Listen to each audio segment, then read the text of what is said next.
नमो अरिहन्ताणं नमो सिद्धाणं नमो आयर्याणं नमो उवज्जायाणं नमो लोये सवसाहुणम् एसो पञ्चणमुक्कारो सवपावपणासनो मङ्गलाणं च सव्वेसिं परमं हवै मङ्गलम्।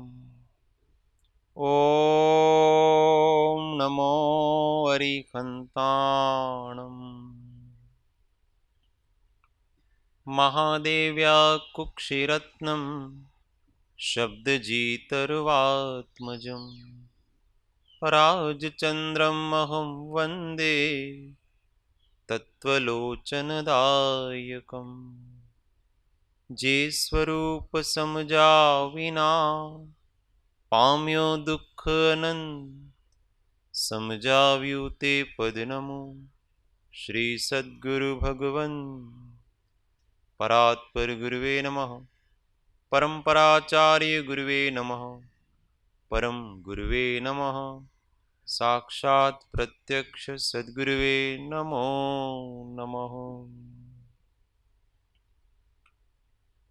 अनंत अनंत भाव भेद थी भरेली भली अनंत अनंत नय निक्षेपे व्याख्यानी छे सकल जगत हित कारिणी हारिणी मोह तारिणी भवाब्धि मोक्ष चारिणी प्रमाणी छे उपमा आप्यानी जेने तमारा खवीते व्यर्थ आपवाथी निज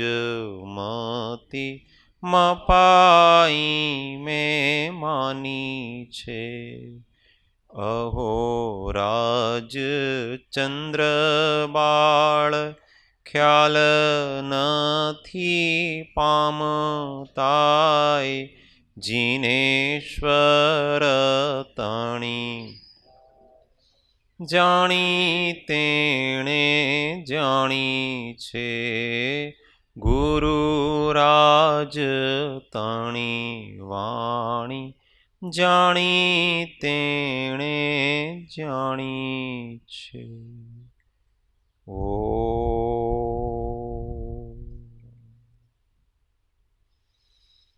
जय सद्गुरु।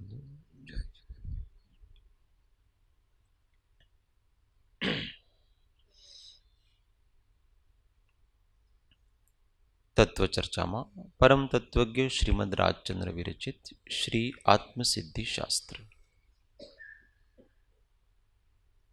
गाथा 92। शिष्य छठी शंका करे छे। मोक्षनो उपाय नथी एम शिष्य कहे छे।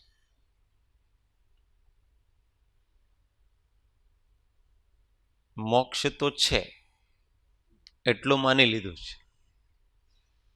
आप कहते हो इसलिए क्योंकि सामने तर्क इतना जबरदस्त देते हैं ना, तो वही आपकी बात माननी पड़ती है। पर उपाय हमको कुछ दिखता नहीं, तो उसके विषय में दलील देता है कि उपाय क्यों नहीं है मोक्ष का। गाथा 92। होय कदापि मोक्ष पद नहीं अविरोध उपाय कर्मो काल अनंतना शांति छेद्या जाय कर्मो काल अनंतना शांति छेद्या जाय।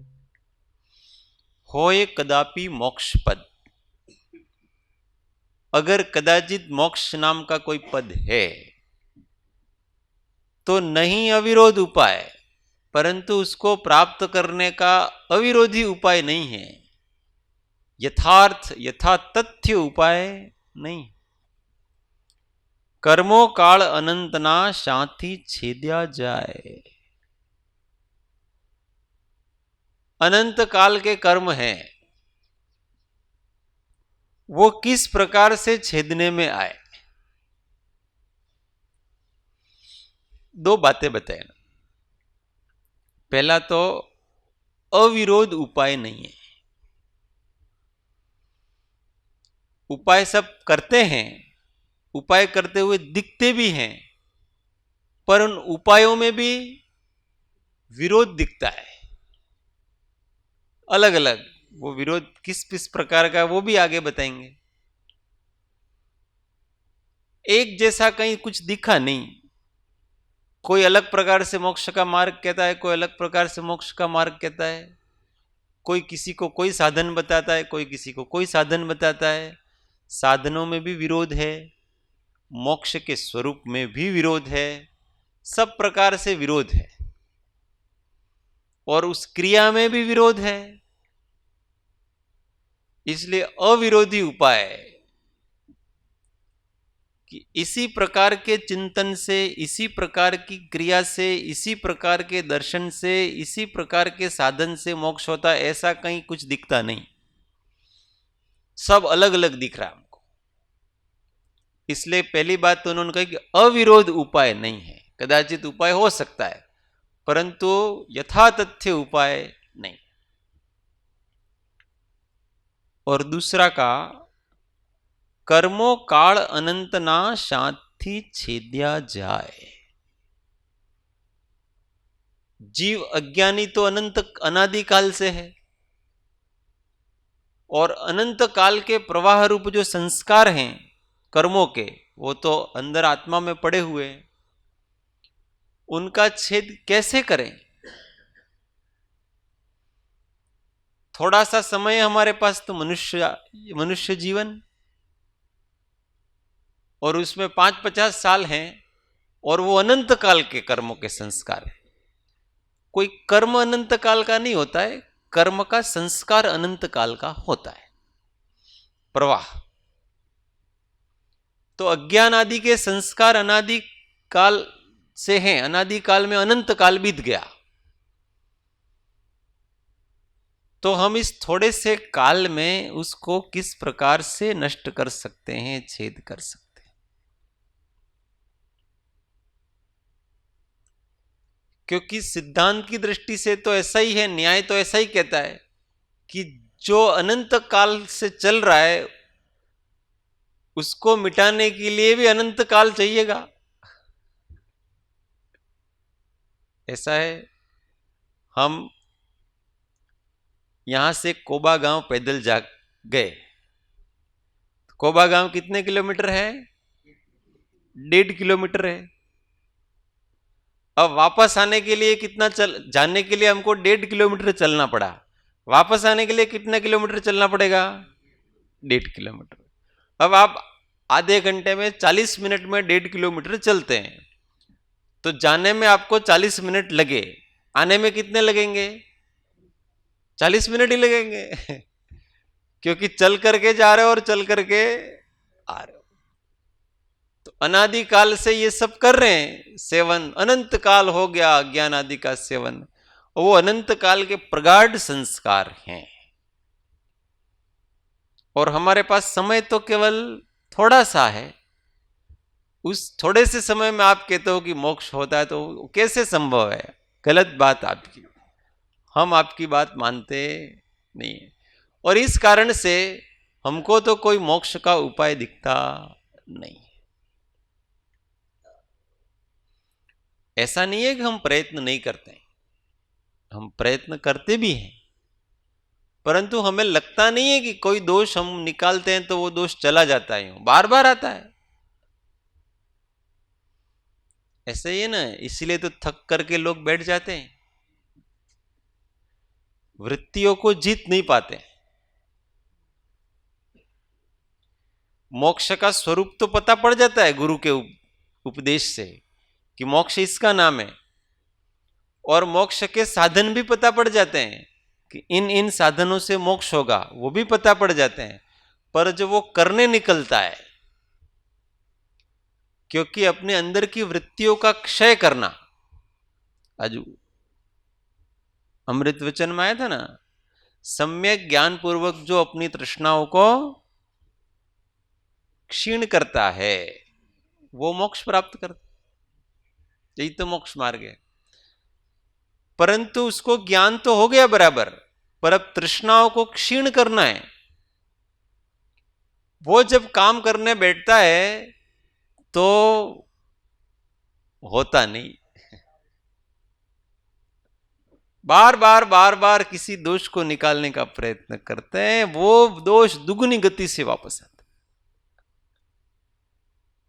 तो हमको तो कोई ऐसा लगता नहीं कि हम अपने मन को जीत पाएंगे,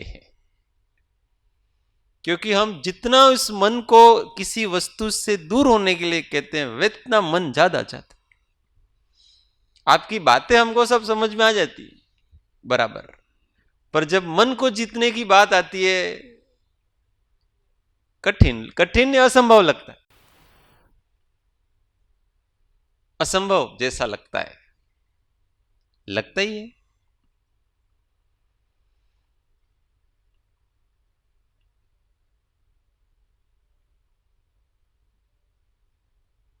रात को सोते हैं,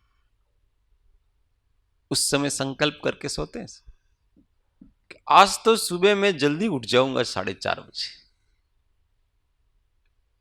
पर जब वो 4:30 का अलार्म बजता है, उस समय पता पड़ता है, अब रोज यही होता है, जब सोता है उस समय तो चैतन्य है ना, उदय कम है, उदय नहीं है ऐसा, इसलिए उसको ऐसा लगता है कि मैं आज तो उठ ही जाऊंगा।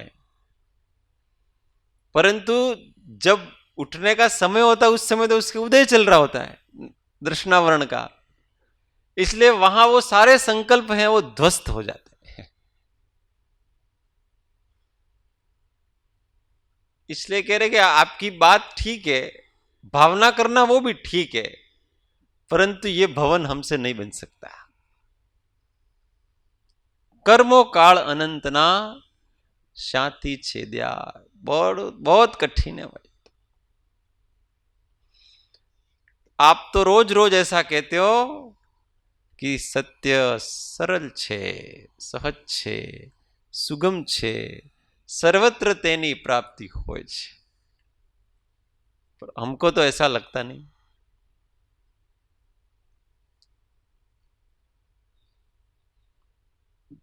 ये शिष्य की कमजोरी। अब आगे उसका और उपाय और तर्क देता है। पहला तर्क तो ये दिया, उसमें 2 तर्क दिए पहली गाथा में। एक तो अविरोध उपाय नहीं है, एक मार्ग नहीं दिखता है हमको, अलग अलग मार्ग। दूसरा, ये अनंत काल के संस्कार हैं और हमारे पास समय कम है, इसलिए मोक्ष का उपाय बनता नहीं। अब आगे और कहते हैं 93 नंबर की गाथा। अथवा मत दर्शन घना कहे उपाय अने, तेमा मत साचो कयो बने न एह विवे, तेमा मत साचो कयो बने न एह विवे। अथवा मत दर्शन घना कहे उपाय अनेक। मत दर्शन बहुत है। मत का मतलब होती है मान्यता, दर्शन का मतलब भी होती है मान्यता, दृष्टि, दोनों एक का अर्थवाचक है। तो वो बहुत सारे हैं, बहुत सारी दृष्टियां हैं, मान्यताएं हैं। किसकी मान्यता माने, बहुत से मत है, सामान्य रूप से उसको इकट्ठा किया जाए तो 363 है, परंतु वैसे बहुत है, अनंत मत है, क्योंकि प्रत्येक व्यक्ति की अपनी अपनी दृष्टि है जीव की, वो दृष्टि ही उसके लिए मुक्ति। हर एक व्यक्ति की अपनी अपना दर्शन है। મારા હિસાબથી છે ને આમ છે, હું તો આમ માનું છું, મને તો આમ લાગે છે। अपने तो अपन भगवान भगवान किसी को मानते नहीं है। सबने अपने भगवान मान रखे हैं।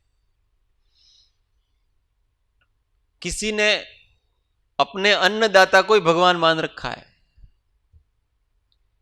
किसी ने अपने माता पिता को भगवान मान रखा है, किसी ने अपने पति परमेश्वर को भगवान मान रखा है। जो जिसकी सहायता करता है थोड़ा,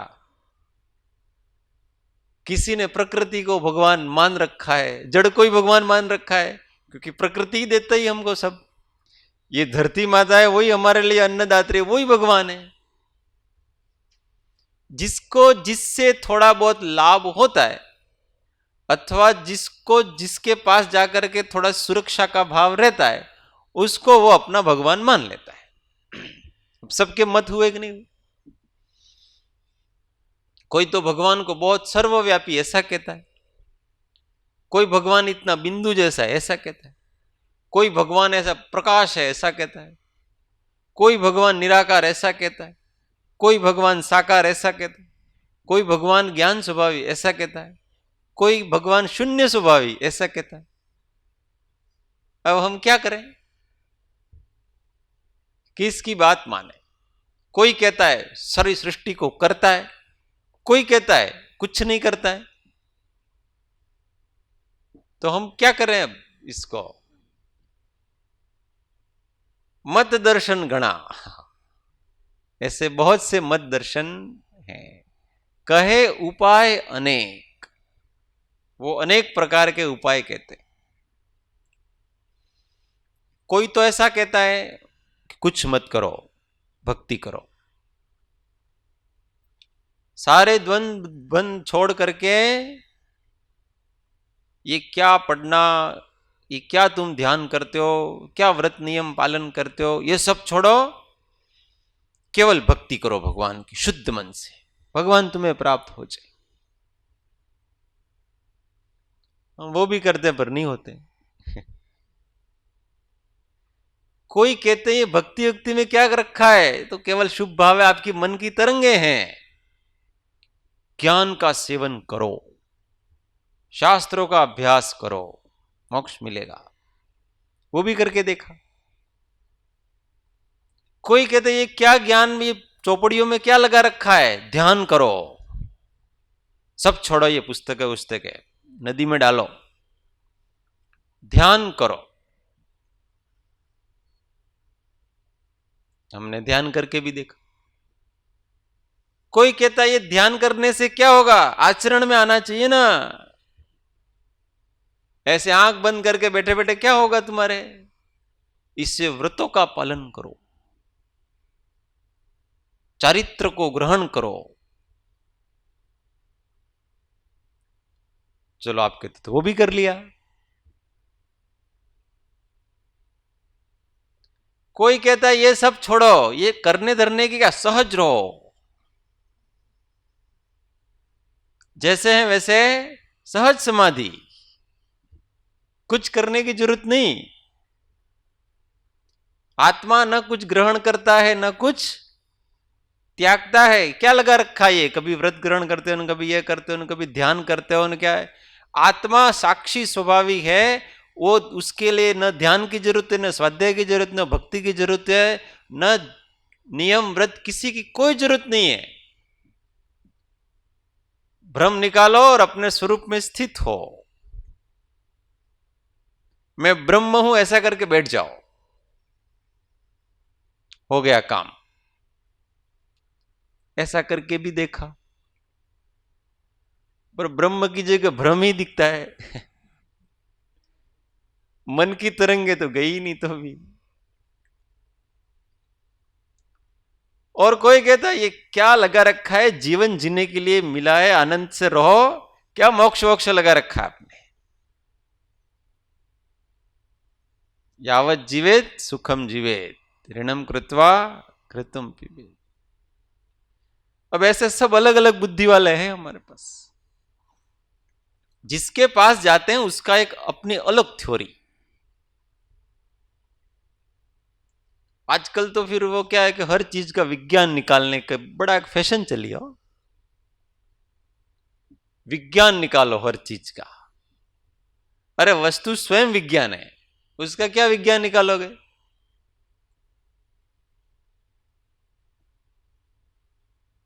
केवल जो तर्क से ठीक बैठता है वो ही सही है। विज्ञान का सिद्धांत केवल यहां तक है, जो तर्क से ठीक बैठता है और आंख से दिखता है वो ठीक है, बाकी सत्य नहीं।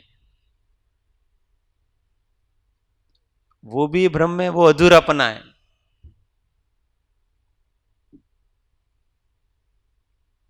आत्मा के सारे गुण है ना, वो सब विज्ञान स्वरूप। क्या श्रद्धा में विज्ञान नहीं है, चारित्र में विज्ञान नहीं है, केवल ज्ञान में ही विज्ञान है।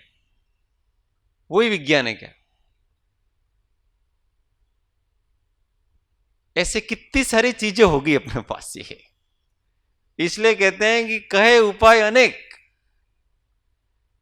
तेमा मत सांचो कयो, बने न एह विवेक। इसमें हम किसको सच्चा माने।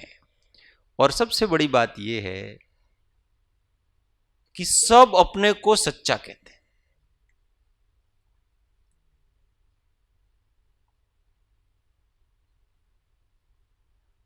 और सब ऐसे कहते हैं कि अगर तू दूसरी तरफ गया तो मिथ्या है, अज्ञान है, संसार में रखड़ेगा, हमारे धर्म से मुक्ति है। प्रमाण पत्र देते हैं आजकल तो। भगवान हमारे आए हैं और जो इनकी शरण में आएगा वो मुक्त होगा, बाकी नहीं। ये कोरोना में सबने अपने अपने भगवान से मुक्ति बना ली। हमारे पूर्वज पहले ऐसे कह गए कि कभी ऐसा आएगा कलयुग में, ऐसी महामारी फैलेगी और फिर जो जो भी उनकी शरण में आएंगे वो तो बच जाएंगे और बाकी सब रह जाएंगे। बोलता है वो, अभी बोलने वाले को कमी नहीं है ऐसी, कि हमारे तो गुरुजी पहले से ही कह गए थे ऐसा कि ऐसा आएगा और उसमें जो हमारे पास हमारी शरण में आएगा उसका कल्याण है, बाकी का सब अकल्याण। बहुत बड़ा भ्रम चल रहा है।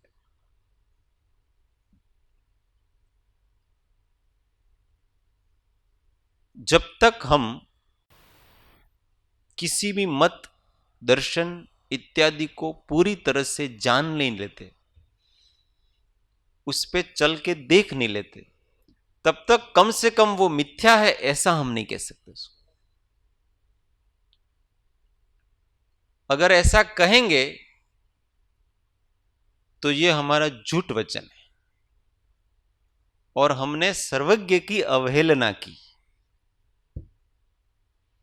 क्योंकि ये सर्वज्ञ कह सकता है बस, और कोई नहीं कह सकता। कृपालु देव ने वस्य पत्रों में लिखा है, जो के आमे मानीए छीए कि तीर्थंकर देवे जे प्रकारे कह્યું છે તે અત્યંત સાચું છે, यथार्थ છે, બધા કરતા સર્વોત્કૃષ્ટ છે, છતાં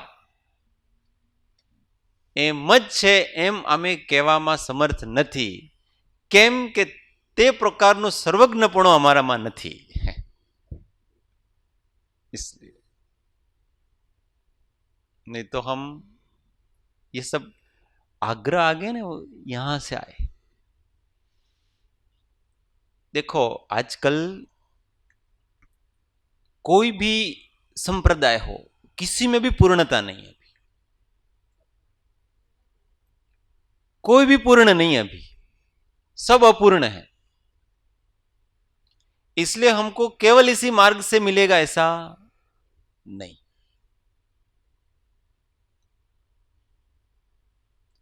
जो जहां जितना है उतने का अपने अवलंबन ले, आदर करे।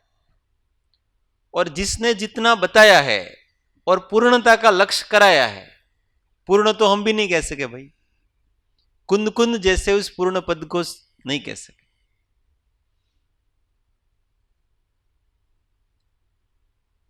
इसलिए बहुत अधिक आग्रह इसमें जिसके होते हैं यही है, और फिर उसको सम्यक्त्व के साथ जब जोड़ देते हैं,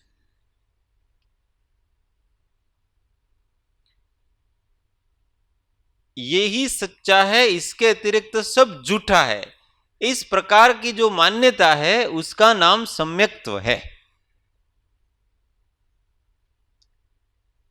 ऐसे सम्यक दृष्टि तो सब है कि सब अपने अपने संप्रदाय के हिसाब से उसी को सत्य मानते हैं, उसके अतिरिक्त और अंदर होता ही है सबका, और कहीं सत्य नहीं है ऐसा सबको होता ही है। इसका मतलब सब अपनी अपनी दृष्टि से तो सम्यक दृष्टि हुए कि नहीं हुए? हुए ही सब सम्यक दृष्टि, क्योंकि प्रथम सम्यक्त्व का नाम तो उसी का है। आप्त पुरुषनी प्रतीति, तेनी आज्ञानी अपूर्व रुचि। अब घोटाला आप्त में सब जो मानते हैं उसी को आप्त मानते हैं। आप्त का मतलब विश्वसनीय पुरुष, जिसके ऊपर विश्वास कर सकते हैं, ऐसा पुरुष। तो सबको अपने अपने ही मत पंथ संप्रदाय में जो हुए हैं उन्हीं के ऊपर विश्वास है, तो सब के लिए वही आप्त है। अब कौन कम रहने कौन ज्यादा, इसका निर्णय भाई हम कर सकते, ये मैं नहीं बोल रहा हूं, ये सब शिष्य बोल रहा है। अपन शिष्य बन के बैठे ना, गुरु की तरफ से भी बोलेंगे पर अभी हम शिष्य की तरफ से बोल रहे हैं, इसलिए ये सब बातें शिष्य के दिमाग में आ रही है सारी। એટલે તેમાં મત સાચો કયો બને ન એહ વિવેક। आगे और शंका करते हैं, इसी को और आगे बढ़ाते हैं। 94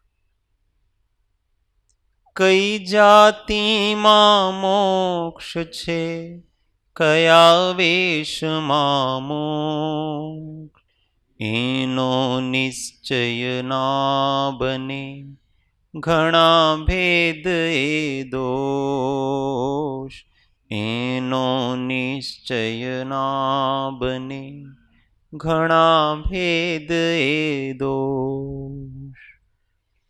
अब कहते कई जाति मां मोक्ष छे, कया वेश मां मोक्ष, कौन सी जाति में मोक्ष है और कौन से वेश धारण करने में, लिंग धारण करने में मोक्ष है। एनो निश्चय ना बने, घना भेद ए दोष, उसका निश्चय बनता नहीं है। क्यों नहीं बनता है? क्योंकि इसके भेद अलग अलग है, बहुत सारे, जातियां बहुत हैं और वेश भी बहुत है अलग अलग प्रकार से। इसलिए तो हमको मोक्ष प्राप्ति का कोई उपाय दिखता नहीं।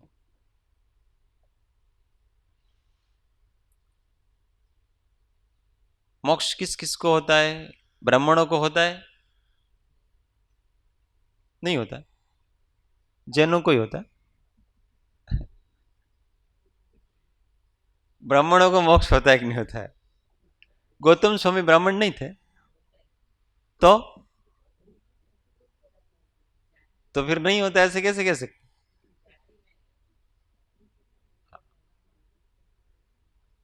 तो ब्राह्मण जाति वाले को तो मोक्ष हो सकता है, इसमें तो कोई दिक्कत नहीं है, पर ब्राह्मण जाति से मोक्ष नहीं होता है। ऐसे ही क्षत्रिय जाति वाले को तो मोक्ष हो सकता है, पर क्षत्रिय जाति मात्र से मोक्ष नहीं होता। उसी प्रकार से वैश्य जाति वाले को तो मोक्ष हो सकता है, परंतु वैश्य होने मात्र से मोक्ष नहीं होता। ऐसा जानना। अब किस ब्राह्मण, क्षत्रिय, वैश्य, शूद्र, ये वस्तुएं भी एक्चुअली जन्म आधारित नहीं, ऐसा समझना। वर्ण व्यवस्थाएं भारत में कभी भी जन्म आधारित नहीं रही, कर्म आधारित ही रही। और जब ऋषभदेव भगवान ने प्रारंभ के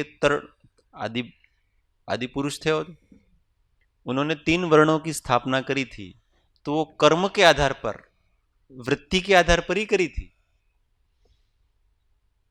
जो रक्षा करने में समर्थ हैं उनको क्षत्रिय दिया, उनके अंदर दया का भाव अधिक था और शक्ति थी उनके पास। आजकल उल्टा हो गया है, अंदर दया का भाव नहीं है और जो मारकूट करते हैं ना उसको क्षत्रिय समझते हैं, लड़ाई झगड़ा करने वालों को क्षत्रिय समझते हैं। क्षत्रिय का खून है ना, एक घाम बे कटका है, एक घाम बे कटका। तो जो लड़ाई झगड़े करने वाले हिंसक वृत्ति के लोगों को ऋषभदेव भगवान ने क्षत्रिय नहीं बनाया था और क्षत्रिय नहीं कहा था। जिनके अंदर दूसरों के लिए पीड़ा है, दूसरों का दुख दर्द समझते हैं, इसलिए अपनी जान की बाजी लगा करके भी दूसरों की रक्षा करने के लिए जो तत्पर हो जाते हैं, ऐसे दयावान, अहिंसक, सामर्थ्यशाली लोगों को उन्होंने क्षत्रिय कहा। अब कितनी परिभाषा बदल गई। अब वो अंदर से दया तो निकल गई, दूसरे के हित की भावना तो निकल गई, और जो भी आंखें लाल कर लेता है, तलवार उठा लेता है, मारकूट कर लेता है, वो क्षत्रिय है। आ तो कोई आपको क्षत्रिय लागे छे भाई, उसका नाम क्षत्रिय।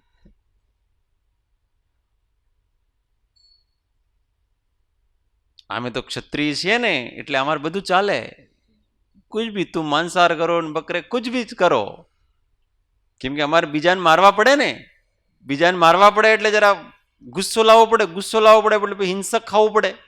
ऐसा क्या? अरे लाखों लाखों करोड़ों करोड़ों को मारने वाले राम, कृष्ण, अर्जुन, ये कोई मांसाहारी नहीं थे, शुद्ध शाकाहारी थे। तो इससे कोई शक्तियां थोड़ी आ जाती है, इससे तो केवल हिंसक वृत्ति आती। इसलिए क्षत्रिय किसको कहा कि जिसके अंदर दूसरों के हित की, दूसरों के दुख के प्रति पीड़ा है, करुणा है, और उस करुणा भाव से अन्य की रक्षा कर सके ऐसी शक्ति भी है, उसका नाम क्षत्रिय है। तेजवंत, सात्विक, तेजज्वाला, क्षत्रिय। और ब्राह्मण किनको बनाया?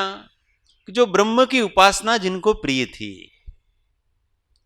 आत्मा की उपासना प्रिय थी जिनको, उनको उन्होंने ब्राह्मण कहा कि ये सब ज्ञानी। तो जितने भी ब्रह्म ज्ञानी थे वो उन सबको ब्राह्मण कहा, आत्मज्ञानी पुरुषों को। ये अलग वर्ग हो गया।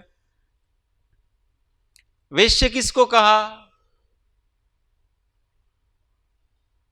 तो जिनकी वृत्ति सृजन की थी,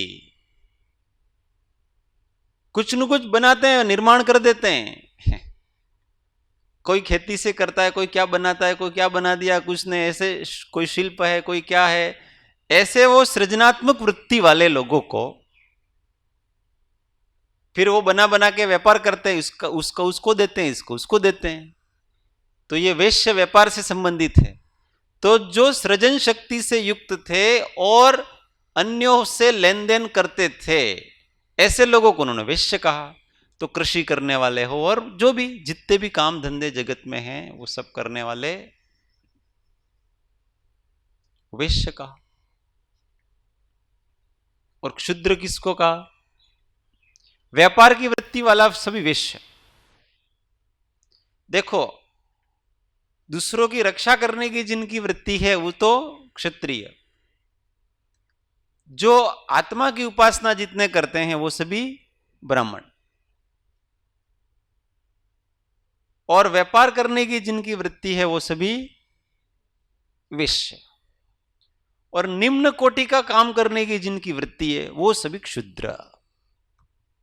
वो क्या करेंगे? अपने स्वार्थ के लिए दूसरों को मार करके खाएंगे, चोरी करेंगे, व्यभिचार करेंगे, झूठ बोलेंगे। ये जितने प्रकार के अनैतिक जितने काम होते हैं वो सब वो करेंगे। बेईमानी, भ्रष्टाचार, ये सब क्षुद्र, ये नीच प्रकार के लोग। इसलिए ये सब नौकर होने के योग्य हैं, ऊपर नहीं, ऊपर बैठने योग्य नहीं है, सम्मान के योग्य नहीं है। ये सब नीचे नौकर होने के योग्य है, सारे के सारे दास। इसलिए पहले ऐसे तो ऐसे जो हिंसक जातियां वगैरह थे ना, हिंसक लोग थे ना, उनको दास बनाए जाते थे। उन दासों का भी क्रय विक्रय होता था। तो ये जितने विपरीत वृत्ति वाले हैं ना, एकदम वो सभी के सभी क्षुद्र हैं। अब बताओ वर्तमान में कौन क्षत्रिय है, कौन ब्राह्मण है, कौन वैश्य है और कौन शूद्र है? शूद्र वाले को कभी मोक्ष नहीं होगा। शूद्र को ऐसा आगम में भी कहा है कि जो क्षुद्र है उसका मोक्ष नहीं होता है। क्यों नहीं होता? क्योंकि वो अपना क्षुद्रपना नहीं छोड़ता पाता है, और जिस शूद्र ने अपना क्षुद्रपना छोड़ दिया उसको मोक्ष होने में कौन रोक सकता है? उसको कोई नहीं रोक सकता। क्षुद्र कार्य रोक दो अब, क्योंकि क्षुद्रपना तो वृत्ति में था ना, पर वो नहीं छोड़ पाता है, नहीं छोड़ पाता, इसलिए वो मोक्ष का अधिकारी भी नहीं। और वैश्य जब तक व्यापार की वृत्ति नहीं छोड़ेगा ना, तब तक उसको मोक्ष नहीं है। वो भी ब्रह्म की उपासना करेगा तभी मोक्ष है उसको। और क्षत्रिय जब तक आत्मरक्षा करना नहीं सीखेगा आत्मा की, काम क्रोध लोभ मोह आदि शत्रुओं से, तब तक उसका भी मोक्ष नहीं है। दूसरों की भले रक्षा करते रहो आप। और ब्राह्मण जब स्वयं अपने ब्रह्म की उपासना नहीं करेगा तब तक उसका मोक्ष नहीं। अब ये सब एक दूसरे से मिले हुए हैं। इसलिए वर्तमान में न कोई सच्चा क्षत्रिय है, न कोई सच्चा ब्राह्मण है, न कोई सच्चा वैश्य है, और न ही कोई सच्चा शूद्र है। हम दिन भर में चारों जातियों में बदलते रहते हैं। चारों जातियों में हम दिन भर में बदलते रहते हैं। सुबह सुबह तो हम ब्राह्मण हो जाते हैं, पूजा करेंगे, आराधना करेंगे, भगवान की उपासना करेंगे, ब्राह्मण हो जाते हैं। फिर दिन भर हम वैश्य रहते हैं, अपने काम धंधा व्यापार गृहस्थ जीवन की बात करता, अपना कोई भी नौकरी वगैरह जो भी करते हो वैश्य रहते हैं। कभी कभी क्षत्रिय भी बन जाते हैं किसी का दुख दूर करने के लिए, कभी कभी हो। और जब विषय भोग करते हैं तो हम क्या हो जाते हैं? शूद्र हो जाते हैं, नीचे हो जाते।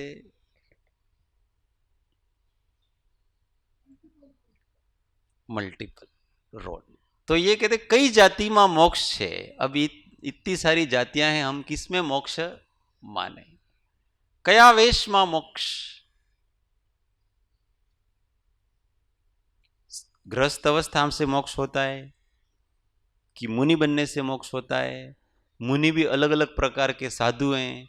कोई कपड़े पहनते हैं, कोई कपड़े ही नहीं पहनते हैं, कोई बड़ी बड़ी जटाएं रखते हैं, कोई एक ही कपड़ा पहनता है। किसी के नियम व्रत अलग हैं, किसी के नियम व्रत अलग हैं, हमको कुछ समझ में आता नहीं।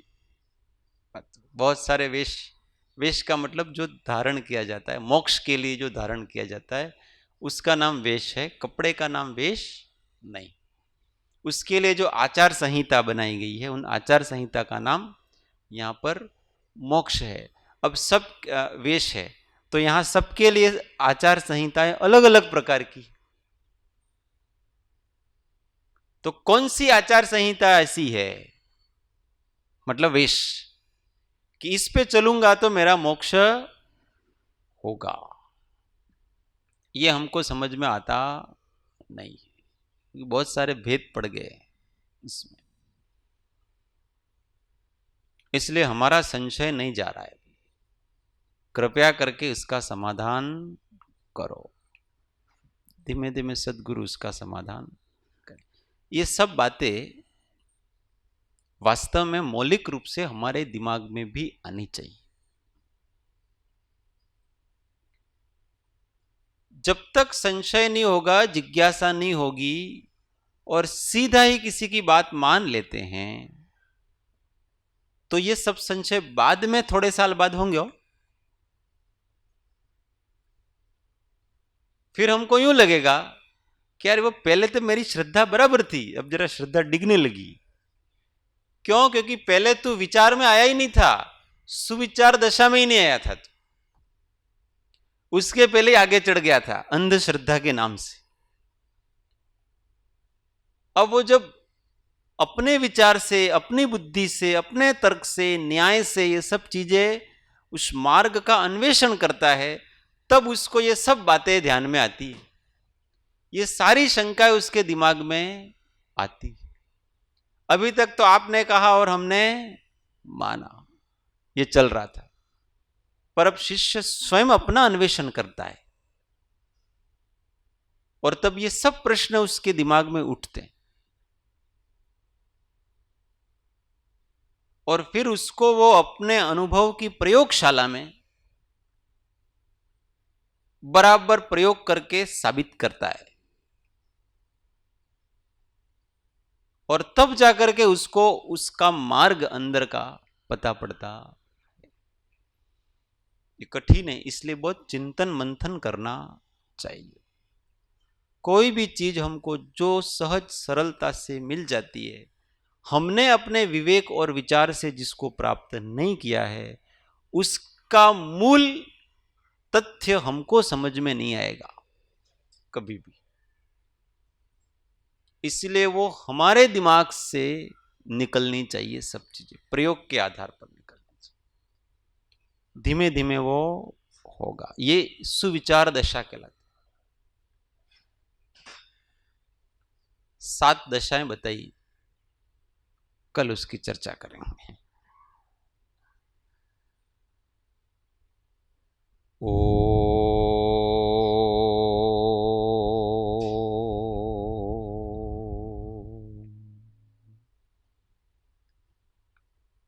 सुखधाम अनंत सुसंत चहि, दिन रात्र रहे तध्यान मही, पर शांति अनंत सुधामय जे, प्रणमो पद तेवर जय।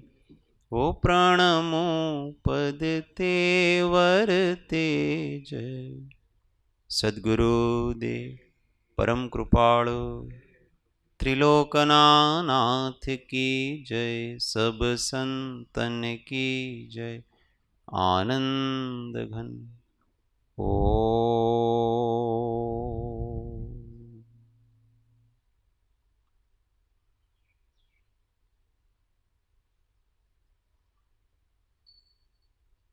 सूत्र सौ साथे।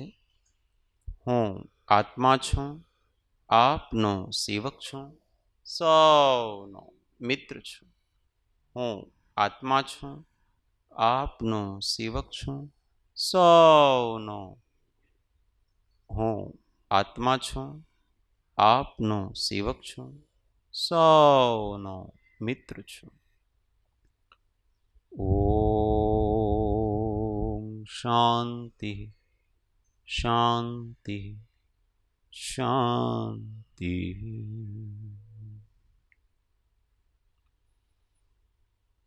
जय सद्गुरु।